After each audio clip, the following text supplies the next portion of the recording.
On March 17, 1972, at 11:47 p.m., in a recording studio in Soho, London, a man who had spent 13 hours and 47 minutes creating sound asked a man who had not made a single sound in 40 minutes to explain power.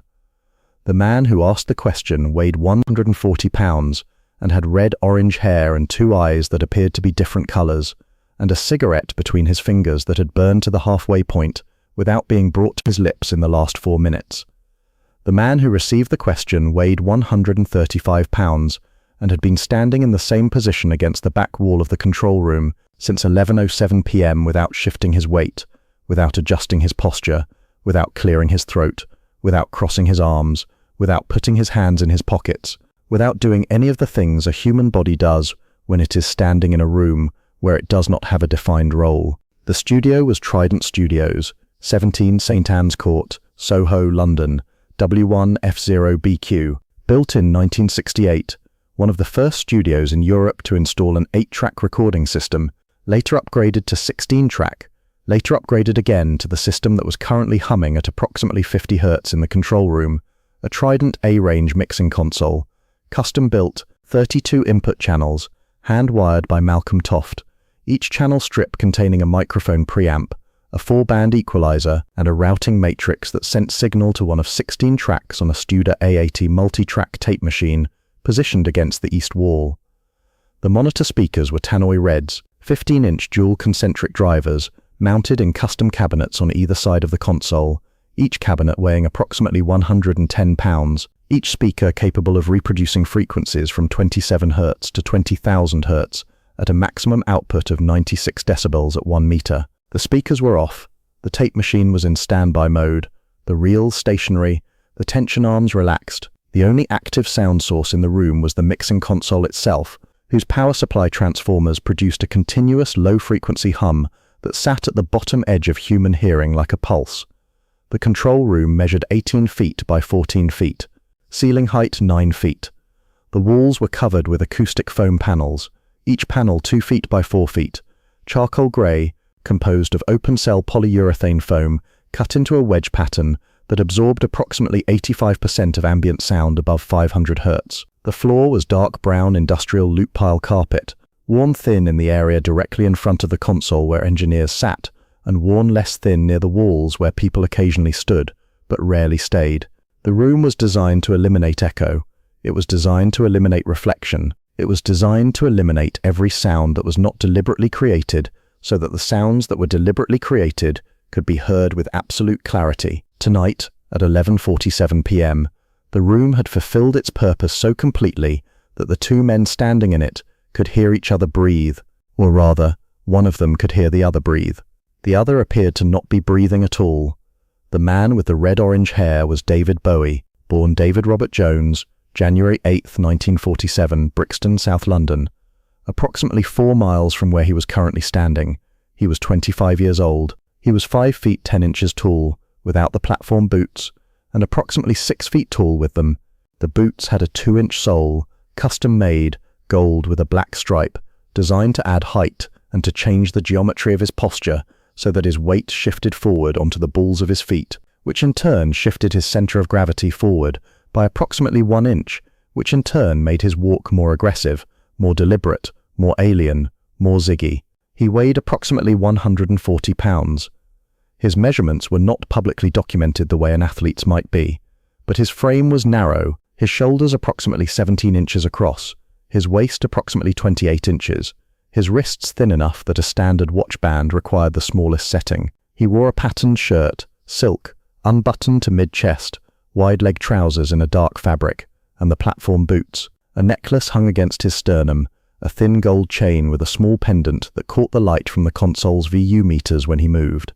His left eye was permanently dilated. The pupil was fixed at approximately 8 millimeters regardless of light conditions, while the right pupil contracted and expanded normally between 2 and 8 millimeters depending on ambient brightness. The condition was called anisocoria, caused by a punch to his left eye at the age of 15 from his friend George Underwood, delivered on a Tuesday in March 1962 over a girl named Carol Goldsmith. The punch damaged the sphincter muscles of the iris, paralyzing the pupil in a permanently open position. The injury required 4 months of treatment and 2 surgical procedures. The result gave Bowie the appearance of having 2 different colored eyes, one blue and one dark, though both irises were in fact the same shade of light blue. The illusion of difference was created by the enlarged pupil of the left eye, which absorbed more light and appeared darker. Bowie and George Underwood remained friends for life. The punch that nearly blinded David Jones in one eye became the single most recognizable physical trait of David Bowie. The recording session had begun at 10 a.m. that morning, 13 hours and 47 minutes ago. The session was for an album that did not yet have a confirmed release date, but had a confirmed title, The Rise and Fall of Ziggy Stardust and the Spiders from Mars. It would be released on June 16, 1972, approximately 3 months from tonight. It would sell over 7.5 million copies worldwide. It would be ranked the 35th greatest album of all time by Rolling Stone magazine. It would transform David Bowie from a moderately successful English musician with a single hit, Space Oddity, number 5 on the UK singles chart in 1969, then silence, then years of work that the public largely ignored, into a figure so culturally significant that his influence would still be measurable 50 years after its release. But tonight, at 11:47 p.m., none of that had happened yet. Tonight, the album was magnetic particles on a 2-inch tape. Tonight, Ziggy Stardust was a character that existed in David Bowie's head in approximately 43 minutes of recorded music, and in a wardrobe that hung in a rented flat in Beckenham, and in a hairstyle that his wife Angie had helped him design, and in a pair of platform boots that were currently on his feet, and in a voice that had just delivered a vocal take that his producer Ken Scott had declared the one, and in nothing else. Tonight, Ziggy Stardust was almost complete. Almost. There was a gap. Bowie could feel it. He had been feeling it for months, a space between himself and the character that he could not close, a distance between David Jones standing in front of a mirror and Ziggy Stardust standing on a stage that measured approximately 2 inches or 2 miles depending on the night. He had tried to close it with mime, having studied with Lindsay Kemp from 1967 to 1968. He had tried to close it with Japanese kabuki theatre, having attended 3 performances in 1971, and studied the exaggerated movements and the white face paint, and the way kabuki actors held stillness between bursts of movement. He had tried to close it with costume, with gender, with sexuality, with science fiction, with the construction of an alter ego so complete that it had its own biography, its own planet of origin, its own arc of destruction. He had found pieces of the answer in all of these places. He had not found the center. The man standing against the back wall of the control room had found the center a long time ago. Bruce Lee, born Lee Jun-fan, November 27, 1940, San Francisco, California, at the Chinese hospital on Jackson Street in Chinatown, during the hour in the year of the dragon according to the Chinese zodiac, raised in Hong Kong, returned to the United States at the age of 18. He was 31 years old on the night of March 17, 1972, 5 feet 7 inches tall, 135 pounds, approximately 4% body fat, forearms 11.5 inches in circumference, fists approximately 3.5 inches across the knuckles, resting heart rate 56 beats per minute, reaction time as measured by 3 separate studies conducted at the University of Washington between 1964 and 1967, approximately 0.04 seconds, which is faster than the human blink reflex, and approximately 5 times faster than the average adult male's conscious reaction to a visual stimulus. Bruce Lee was in London for 3 days. He had arrived on March 15th.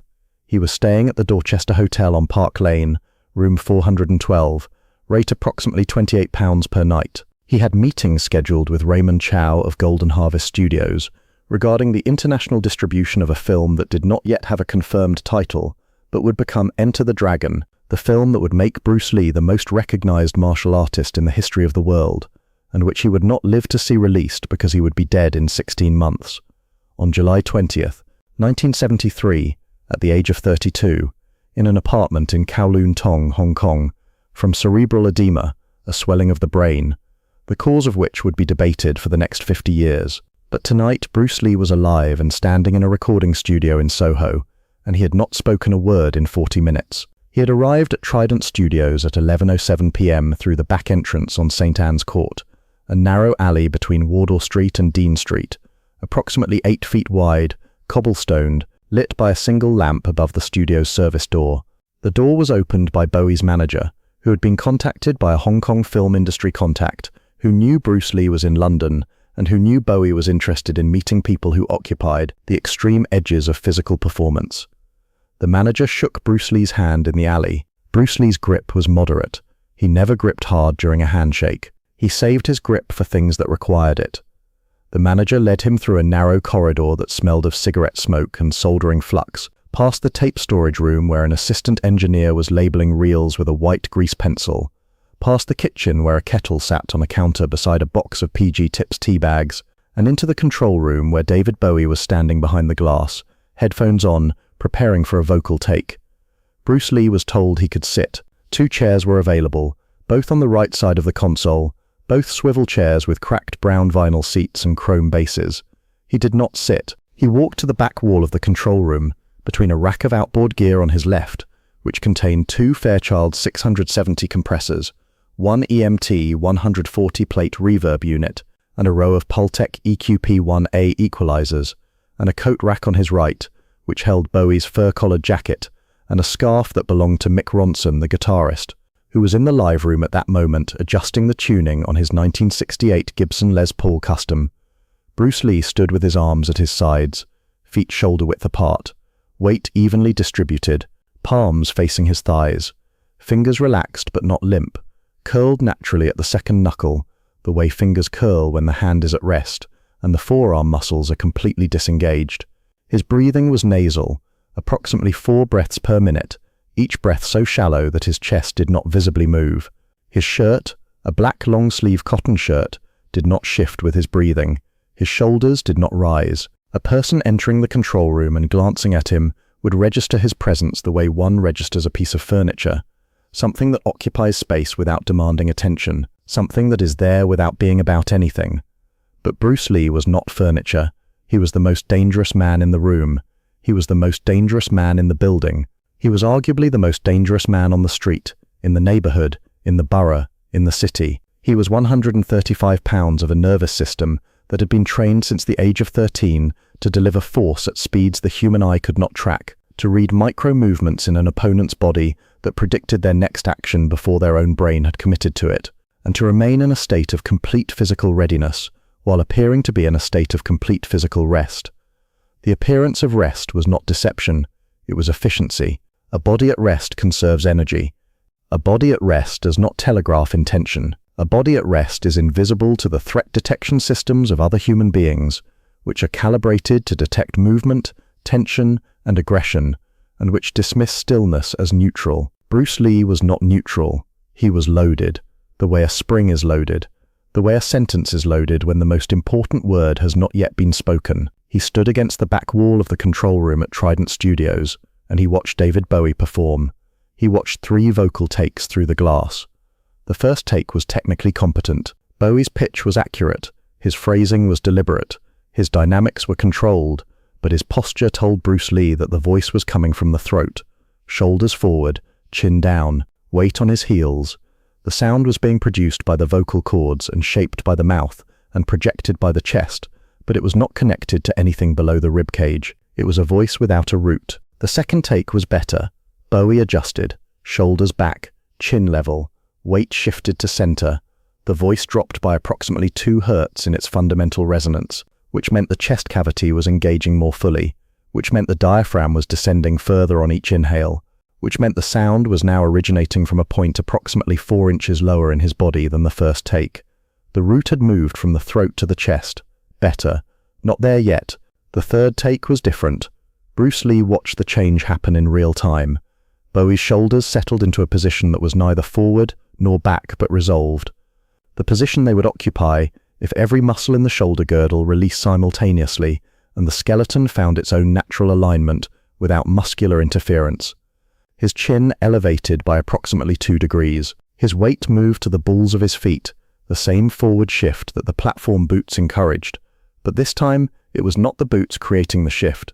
It was the body choosing the shift, because the body understood that the sound it was about to produce needed a foundation, and the foundation was not in the heels, it was in the balls of the feet, where the body is balanced between advancing and retreating, where the body is most alive, most ready, most present. The voice that emerged from the third take came from a place Bruce Lee recognized.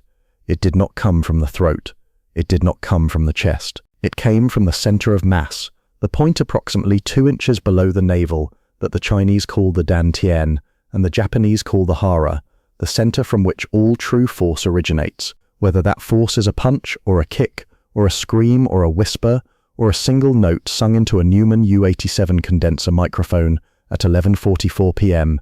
in a studio in Soho by a man who did not know he had found the center until a voice from the intercom said, "That is the one."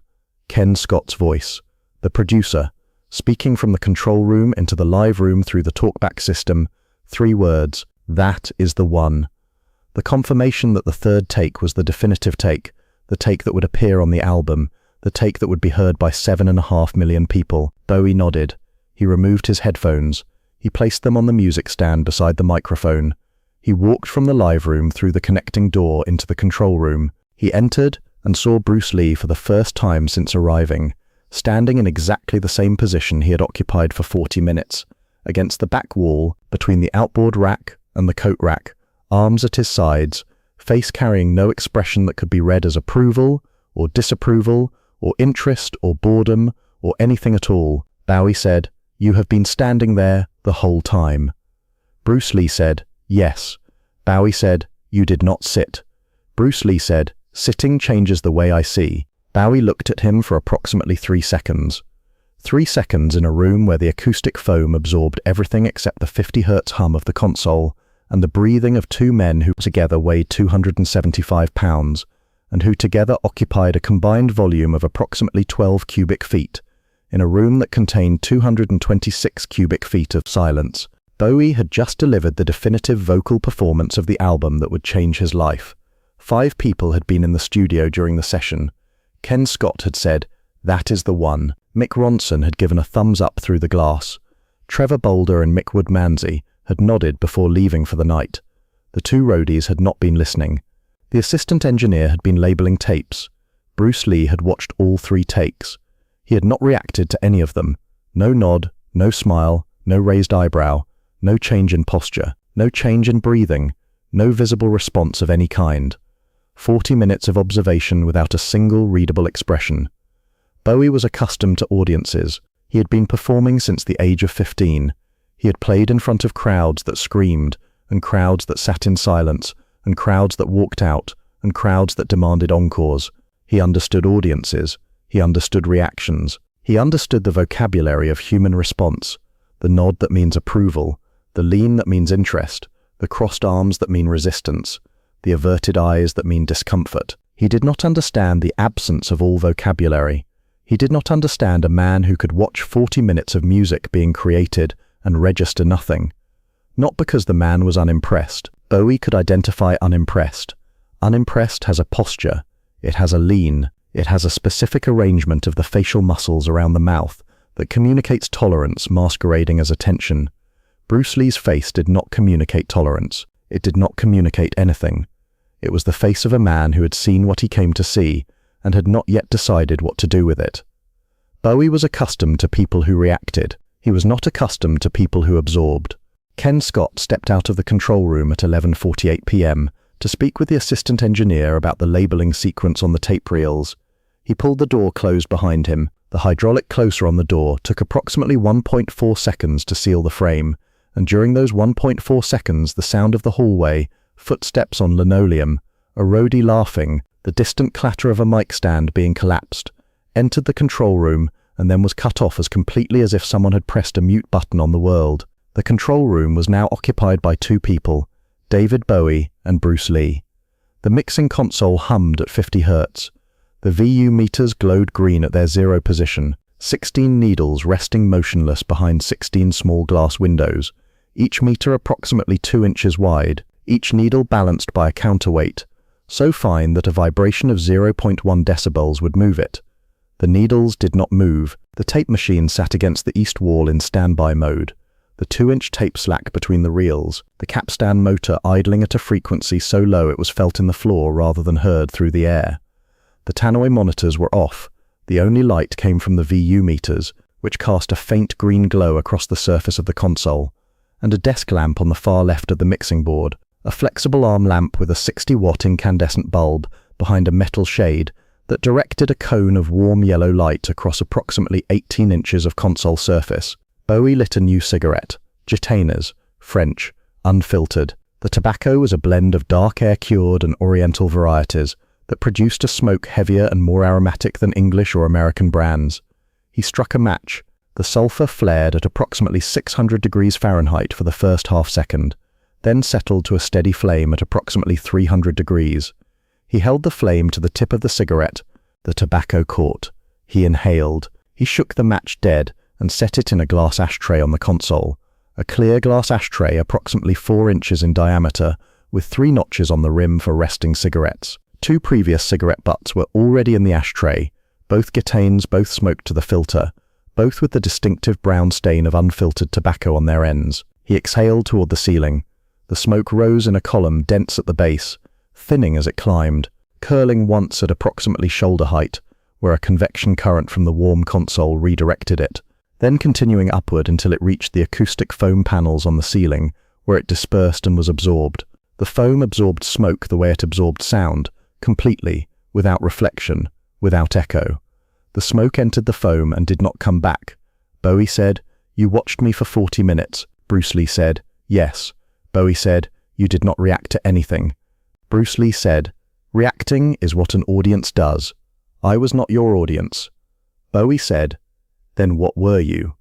Bruce Lee said, "A witness." The word landed in the room and stayed. A witness is not an audience. An audience consumes.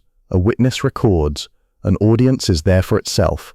A witness is there for the event. The distinction was precise, and Bowie recognized the precision the way a musician recognizes perfect pitch, not because he could define it in technical terms, but because it sounded right. The man against the back wall had not been watching a performance. He had been watching a process. He had been watching the way a martial artist watches an opponent in the first seconds of a fight, not looking for what the opponent is doing, but looking for what the opponent is about to do, reading the preparatory signals, the weight shifts, the micro-tensions, the angle of the chin, the position of the feet, the rhythm of the breathing, and constructing from those signals a predictive model of what will happen next. Bruce Lee had watched 3 vocal takes. He had watched Bowie's voice move from the throat to the chest to the center of mass. He had watched the entire evolution without commenting on it, because commenting on it would have been interference, and interference was not his function. His function was to witness, to see, to absorb, to hold the information until someone asked for it. Bowie took another drag on the cigarette. He looked at Bruce Lee's posture, arms at his sides, weight centered, feet shoulder-width apart, face neutral.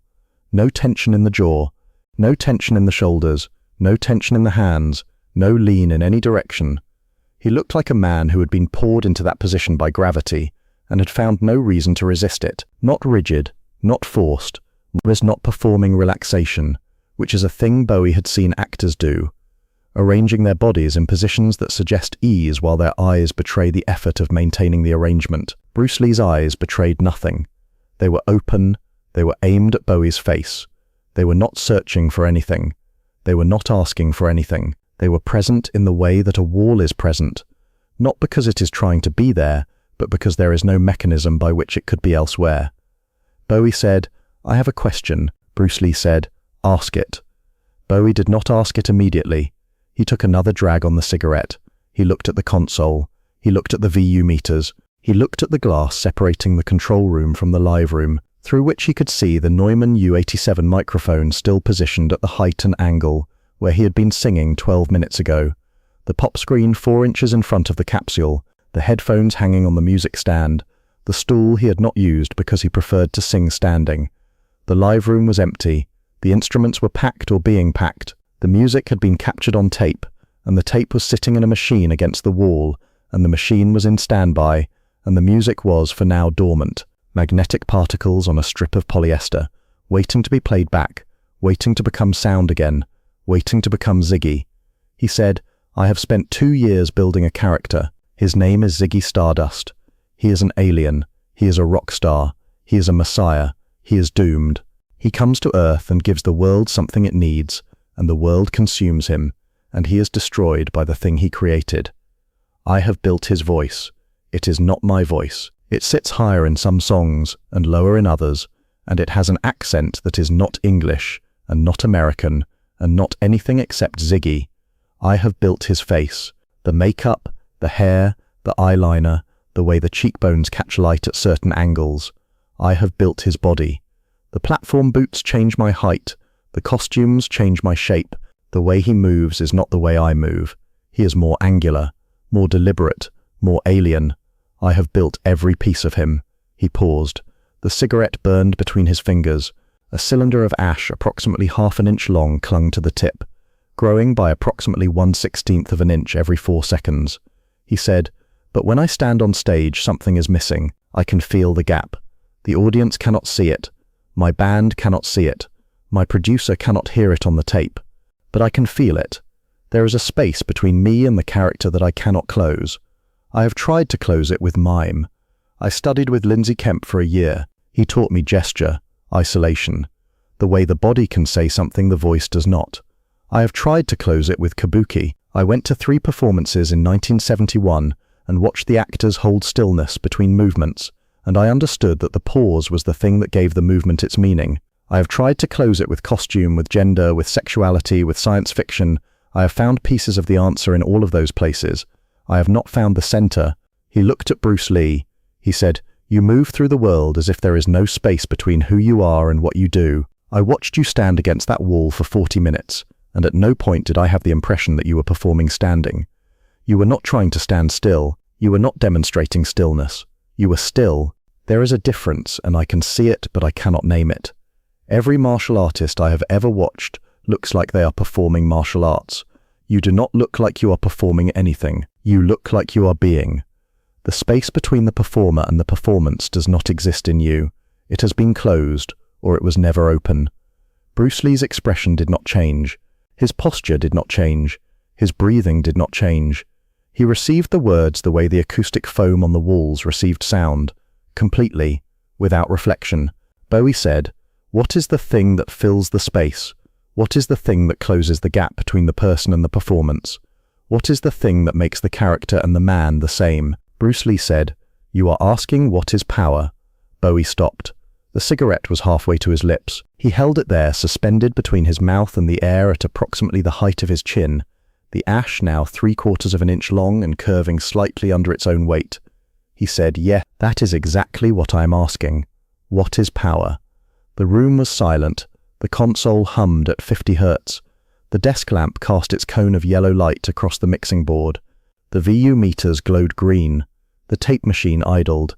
The acoustic foam waited. 2 men stood in an 18 by 14-foot room that had been built to capture every deliberate sound and eliminate every accidental one. And for approximately 2 seconds after Bowie asked the question, the room fulfilled both functions simultaneously, capturing the question and eliminating everything else, so that the question hung in the air with the same clarity and isolation as a vocal take recorded through a Neumann U87 with the gain set to perfection and the noise floor at 0. What is power? Bruce Lee did not answer the question with words. He did not open his mouth. He did not shift his weight. He did not uncross a hand or tilt his head or draw a breath that was visible to anyone in the room. He stood in the same position he had held for 40 minutes, arms at his sides, weight centered on both feet, shoulders resolved into their natural alignment, chin level, eyes open and aimed at David Bowie's eyes, and he held it. 1 second. Bowie waited for Bruce to speak. Bruce did not speak. The silence that had been ambient, a background condition created by the acoustic foam and the absence of music, became active. It shifted from something the room was producing to something Bruce Lee was producing. The silence was no longer the absence of sound. It was the presence of intention. 2 seconds, Bowie noticed that Bruce Lee's chest was not visibly moving. He was breathing. He had to be breathing. But the breath was so controlled, so minimal, so precisely calibrated to deliver oxygen without creating movement, that his black cotton shirt did not shift, his shoulders did not rise, his abdomen did not expand. He appeared to be a man who had decided that the air in his lungs at this moment was sufficient, and that no additional air was required. 3 seconds. Bowie's own breathing became audible to him. In the silence of the room, with the console humming below the threshold of attention and nothing else producing sound, Bowie could hear his own inhale and his own exhale, the passage of air through his nostrils, the slight whistle caused by a deviated septum he had carried since childhood, the expansion of his ribcage against the silk of his shirt. He had never heard his own breathing in a room with another person. The other person was always making sound. This person was not 4 seconds, 5 seconds, 6 seconds. Something changed in the room. Bowie would later describe it to a journalist in an interview he gave in 1983, 11 years after this night, without naming the source, without identifying the studio, without revealing any detail that could connect the story to a specific person or place. He said, "The air got thicker. I cannot explain it more precisely than that. The temperature did not change. Nothing visible changed, but the air in the space between us became denser, as though gravity had increased by a fraction of a percent, as though the molecules of nitrogen and oxygen in the room had decided to move closer together. 7 seconds, 8 seconds, 9 seconds, 10 seconds. The cigarette between Bowie's fingers burned unattended. A column of ash grew by approximately 1/4 inch. He did not bring the cigarette to his lips. He did not look at it. He was looking at Bruce Lee's eyes. Bruce Lee's eyes were looking at his eyes. The gaze was not aggressive. It was not confrontational. It was not the gaze of a man trying to intimidate or dominate or challenge. It was not gentle either. It was not warm. It was not compassionate.